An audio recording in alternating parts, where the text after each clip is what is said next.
Paramecium caudatum for BSc part first. आज हम पढ़ेंगे इसमें रिप्रोडक्शन इन पैरामीशियम। पैरामीशियम में अलैंगिक और जनन होता है द्विखंडन या अनुप्रस्थ द्विखंडन के द्वारा, और इसके अंदर कुछ अलग प्रकार का भी जनन पाया जाता है, जिससे न्यूक्लियर रीऑर्गेनाइजेशन होता है। उसमें आते हैं कॉन्जुगेशन, एंडोमिक्सिस, ऑटोगैमी, साइटोगैमी इत्यादि। सबसे पहले लेते हैं पैरामीशियम में बाइनरी फिजन। ये सबसे कॉमन टाइप का है। फूड और टेम्परेचर की फेवरेबल कंडीशंस के अंदर ये होता है। एक पूर्ण विकसित प्रोटोजोआ दो डॉटर पैरामीशियम के अंदर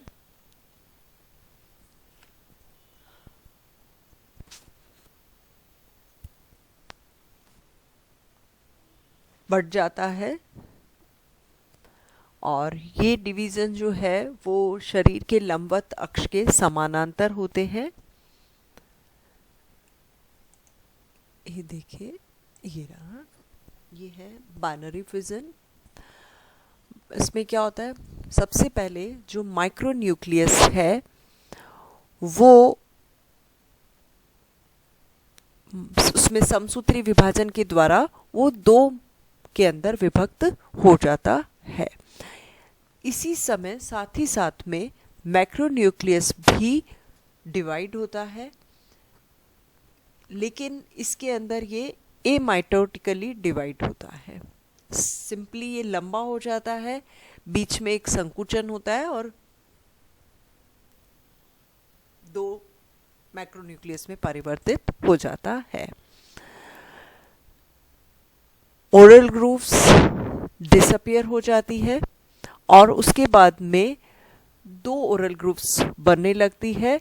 एक अग्रभाग में बनती है और एक पश्च भाग में, पश्च आधे भाग के अंदर बनती है।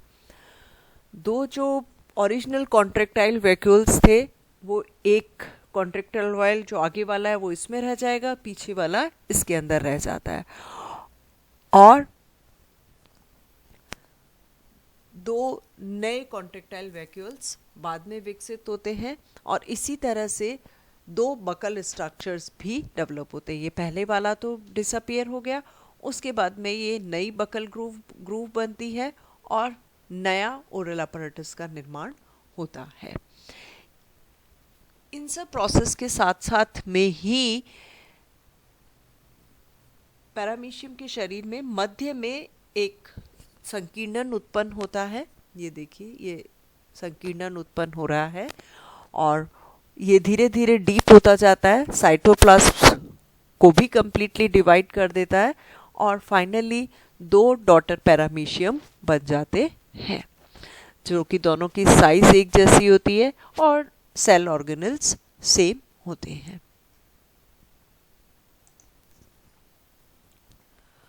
इन दो पैरामीशियम में से जो आगे की तरफ बनता है उसको रोटर कहते हैं, और पीछे की तरफ वाले को ओपिसी कहा जाता है।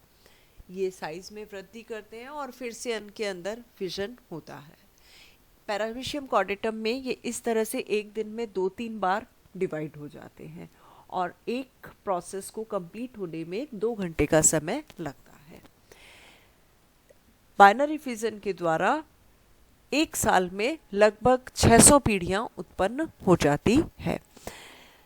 ये मल्टीप्लिकेशन की रेट किस पे डिपेंड करती है? फूड, टेम्परेचर पर, एज पर, पॉपुलेशन डेंसिटी पर, और कुछ इंटरनल फैक्टर्स पे भी डिपेंड करती है, हेरिडिटी और उसकी फिजियोलॉजी पर। एक पेरेंट पैरामीशियम से जितने भी इंडिविजुअल्स प्रोड्यूस किए जाते हैं, जो भी संतति उत्पन्न की जाती है, उसको एक क्लोन कहते हैं, और एक क्लोन के सभी सदस्य जेनेटिकली एक जैसे होते हैं। नेक्स्ट होता है इसके अंदर कॉन्जुगेशन या संयुग्मन ये लैंगिक प्रकार की विधि है।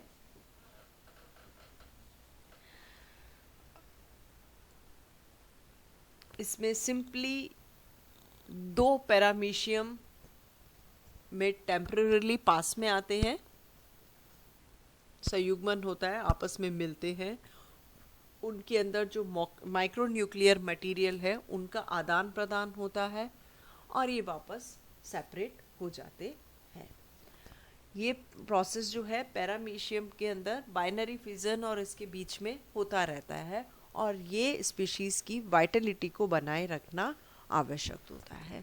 जो दो पैरामीशियम आपस में मिलते हैं इन्हें प्री कॉन्जुगेट्स कहते हैं और ये अपने ओरल ग्रुप वाली सतह से पास पास में आते हैं। ये देखिए,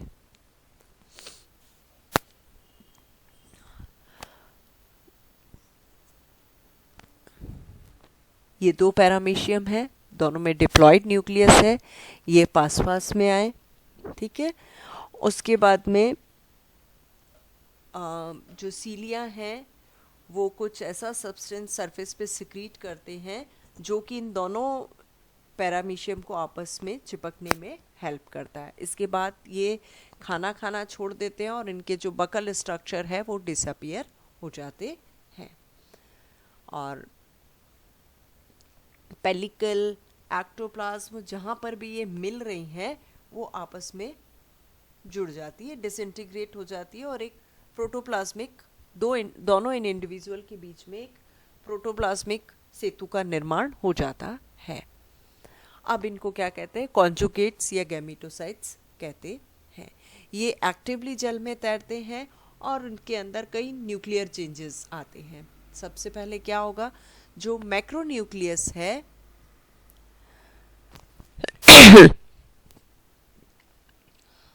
मैक्रोन्यूक्लियस सिंपली टूट जाता है छोटे छोटे फ्रेगमेंट्स के अंदर और साइटोप्लाज्म के द्वारा अवशोषित कर लिया जाता है।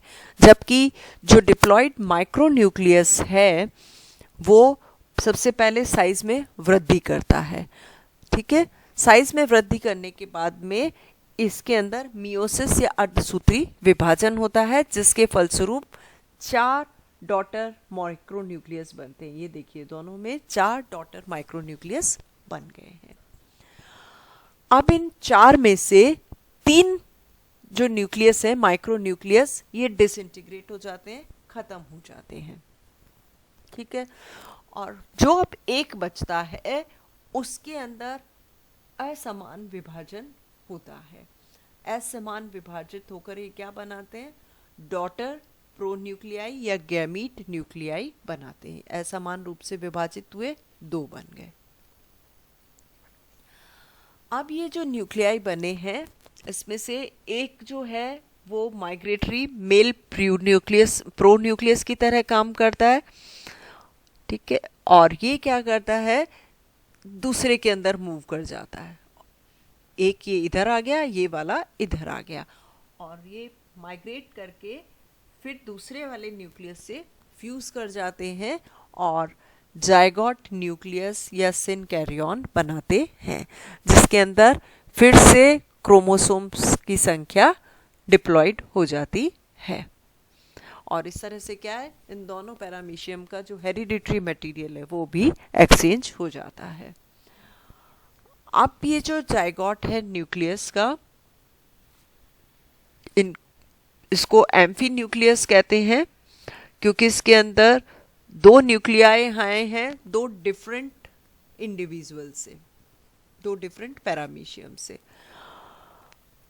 अब ये 12 से 48 घंटे का इस तरह से यूनियन होता है और उसके बाद ये फिर से सेपरेट हो जाते हैं। ये देखिए, ये इधर सेपरेट हो गया, ये इधर अलग हो गया। सेपरेट होने के बाद में अब इसमें क्या होगा, जो 2 माइक्रोन्यूक्लियाई थे, हर के अंदर 2 माइक्रोन्यूक्लियाई है, ये माइक्रोन्यूक्लियाई आपस में फ्यूज हो जाते हैं, ठीक है। और फ्यूज होने के बाद में फिर इसके अंदर 3 बार माइटोसिस होता है जिसके फलस्वरूप 8 माइक्रोन्यूक्लियस बनते हैं। इन 8 माइक्रोन्यूक्लियस में से 4 वृद्धि करके मैक्रोन्यूक्लियस बनाते हैं और 4 माइक्रोन्यूक्लियस बनाते हैं। और इसके बाद आप ये जो पैरामीशियम है ये बाइनरी फिजन के द्वारा ये डिवाइड हो जाता है। किसमें? 4 के अंदर। कैसे हुआ? हर के अंदर एक मैक्रोन्यूक्लियस और एक माइक्रोन्यूक्लियस आ जाता है। तो 4 डॉटर सेल्स इससे बनी और 4 ही इससे बनेगी। तो एक बार एक पेयर जो पैरामीशियम है उसमें संयुग्मन के द्वारा 8 डॉटर पैरामीशियम का निर्माण हो जाता है।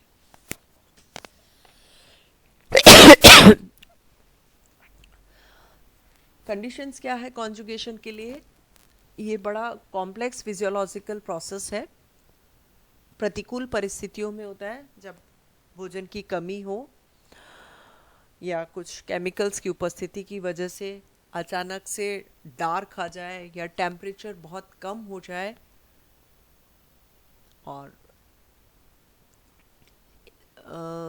इंडिविजुअल की साइज़ बहुत छोटी हो। नॉर्मल इंडिविजुअल के कंपैरिजन में इनकी साइज़ छोटी होती है और करीबन 300 अलैंगिक पीढ़ियों के बाद, 300 बार जैसे बाइनरी फिजन हो गया, उसके बाद में ये रिजुविनेशन के लिए कॉन्जुगेशन का प्रोसेस होता है। ये अर्ली मॉर्निंग स्टार्ट होता है और आफ्टरनून तक चलता रहता है। रात में या अंधेरे में ये प्रोसेस नहीं होता है। जो भी ये कॉन्जुगेट्स आपस में पेयरिंग कर रहे हैं ये आइसोगैमस टाइप के होते हैं। इनमें कोई मॉर्फोलॉजिकली डिफरेंस नहीं होता है, सेक्सुअल डायमॉर्फिज्म या लैंगिक द्विरूपता नहीं पाई जाती है। मेल और फीमेल कॉन्जुगेंट्स ये नहीं होते हैं। बस सिर्फ फर्क क्या है, डिफरेंट मेटिंग टाइप के ये होने चाहिए।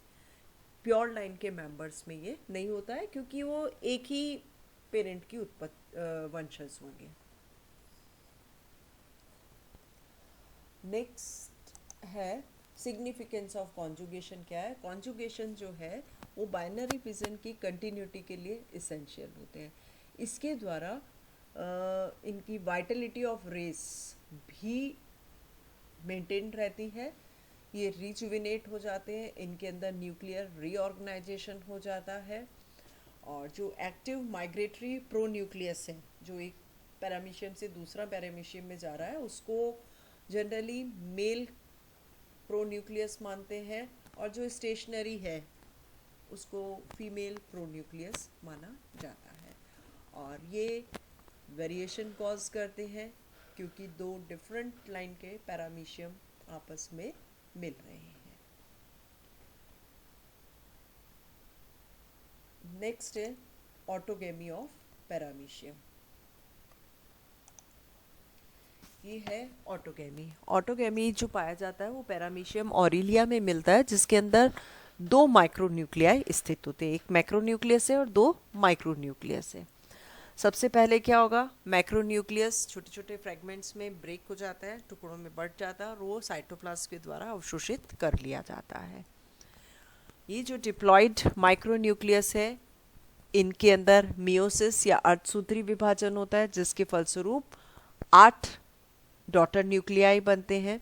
इन 8 में से 7 डिसइंटीग्रेट हो जाते हैं और जो एक बचता है उसके अंदर समसूत्री विभाजन होता है जिसके फलस्वरूप 2 गैमीट न्यूक्लियाई बनते हैं। ये गैमीट न्यूक्लियाई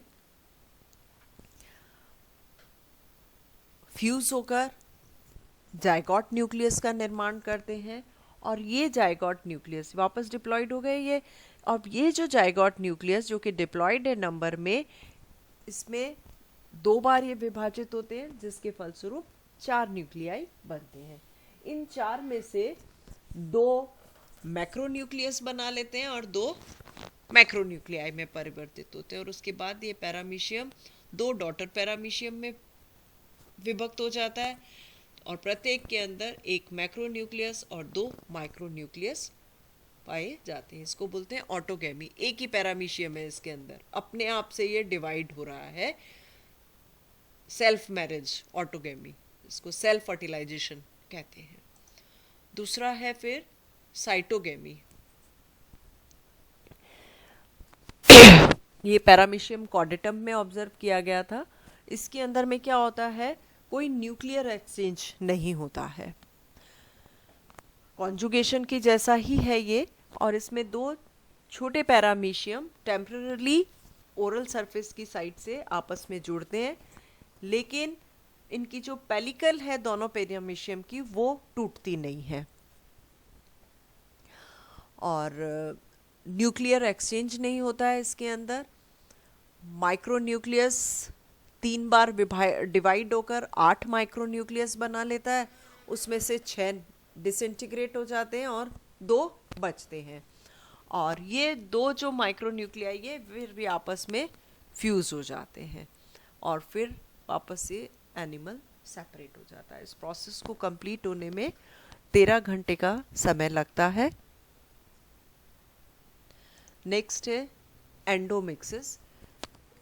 ये एंडोमिक्सिस भी जिसके अंदर 2 माइक्रोन्यूक्लियस पाए जाते हैं, जैसे कि पैरामीशियम ऑरिलिया है, उस स्पीशीज में इसको डिस्कवर किया गया है। ये सिंगल इंडिविजुअल में होती है, एक ही पैरामीशियम में। और इसमें क्या होता है, ये देखिए, ये मैक्रोन्यूक्लियस है, ये माइक्रोन्यूक्लियस है। सबसे पहले ये जो बड़ा वाला न्यूक्लियस है ये धीरे धीरे डिसइंटीग्रेट हो जाता है। इसमें 2 में विभाजन होगा, उससे 4 न्यूक्लियाई बने, 4 से 8 बनेंगे। इन 8 माइक्रोन्यूक्लियस में से 6 डिसइंटीग्रेट हो जाते हैं और अब 2 बचे। और साथ ही साथ यहाँ पे साइटोप्लाज्म में भी विभाजन होता है और ये 2 पैरामीशियम बन गए। प्रत्येक पैरामीशियम में क्या है, अब एक एक माइक्रोन्यूक्लियाई है। अब ये माइक्रोन्यूक्लियाई डिवाइड हुआ, 2 में बने, 2 से 4 बने, और इन 4 में से 2 मैक्रोन्यूक्लियाई बना लेते हैं और 2 माइक्रोन्यूक्लियाई बना लेते हैं।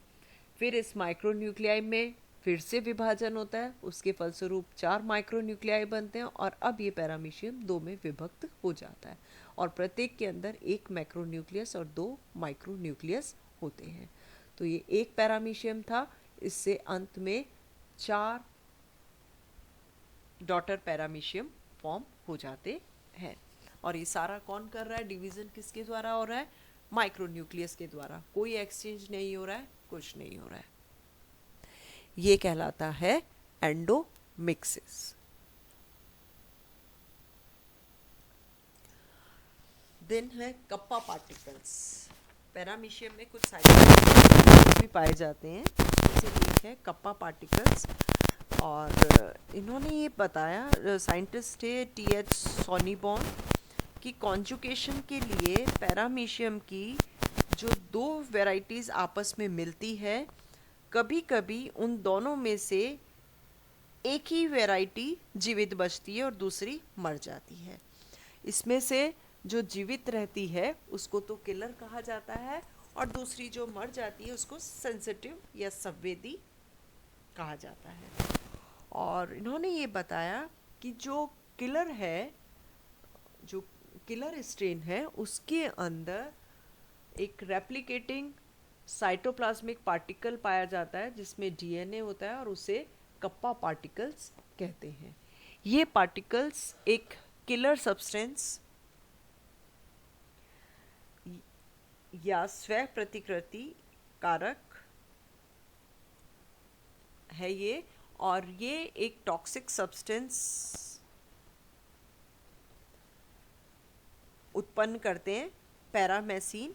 और ये पैरामीसिन क्या होता है, पैरामीशियम के चारों ओर जो जल है उसके अंदर डिफ्यूज हो जाता है, और जिनके अंदर ये कप्पा पार्टिकल्स नहीं पाए जाते हैं, जो सेंसिटिव वेरिएंट्स हैं, उनकी मृत्यु का कारण बन जाता है। दूसरे मिलते हैं इनमें पाई पार्टिकल्स। ये कप्पा पार्टिकल्स की म्यूटेंट फॉर्म है, उत्परिवर्तनीय रूप है, और इन कणों के द्वारा किसी भी टॉक्सिक सब्सटेंस को सीक्रेट नहीं किया जाता है।